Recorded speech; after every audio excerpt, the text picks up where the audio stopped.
Verlede week het ons gesels oor die soendood van Christus en waarom was dit nodig vir Christus om te sterf, vir die mens om weer met God versoen te word. As ons hierdie week 'n bietjie verder daaroor kan gesels en ons sê, maar Christus het gesterf vir die mens om met God versoen te word, omdat God genadig en regverdig is. Maar as ons dan lees in die skrif, waar daar geskryf is, so sonde deur een mens in die wêreld gekom het, so is die vergifnis en die genade ook deur die soendood van een mens. Wat beteken dit? Sê dit vir ons dat Christus se soendood bring verlossing en redding vir almal?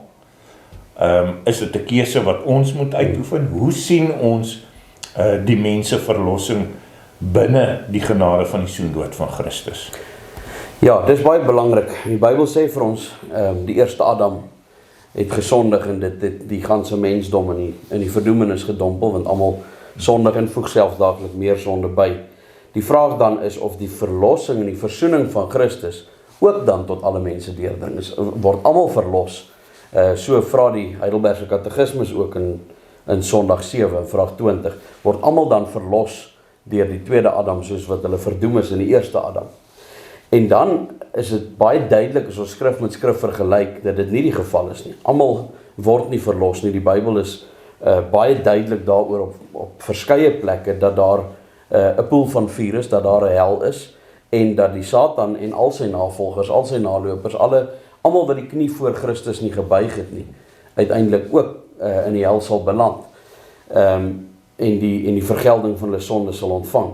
So dit skakel onmiddellik een hardnekkige dwaalleer uit, wat ons noem die leer van die alversoeningsleer, dat almal word gered, en uiteindelik gaan almal maar net in die hemel wees. Dit is baie duidelik dat dit nie die geval is nie. Die ander dwaling wat mense miskien meer vatbaar voor is, want dit klink amper 'n bietjie meer reg, is die algemene versoeningsleer, wat stel dat Christus het in die algemeen gesterf vir enige iemand wat daardie versoening vir homself wil toeëien. Die probleem natuurlik daarmee is dat dan lê die verantwoordelikheid op die mens vir sy eie verlossing. Christus het in die algemeen gesterf en enige iemand wat daarvan wil gebruik maak kan. En dan kom dit uit die mens uit om te sê, ek eien dit vir myself toe en daarom is ek verlos. Terwyl die Bybel vir ons duidelik sê, die geloof is 'n gawe van die Gees. En dis net die Gees wat 'n mens se hart kan oortuig en wat 'n mens se hart daartoe kan bring om die verlossing van Christus aan te neem, om te glo.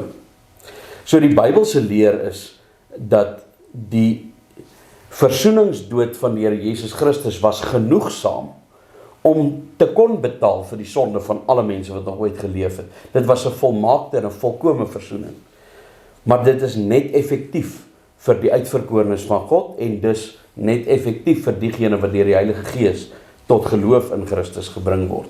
En daarom dat byvoorbeeld Johannes 3 vers 16 ook sê, want so lief het God die wêreld gehad, God se liefde vir die wêreld dring hom daartoe om sy seun as offer te gee, maar dan is dit net vir diegene wat glo. So lief het God die wêreld gehad, sodat elkeen wat in hom glo, nie verlore gaan nie, maar die ewige lewe kan hê. So almal word nie gered nie.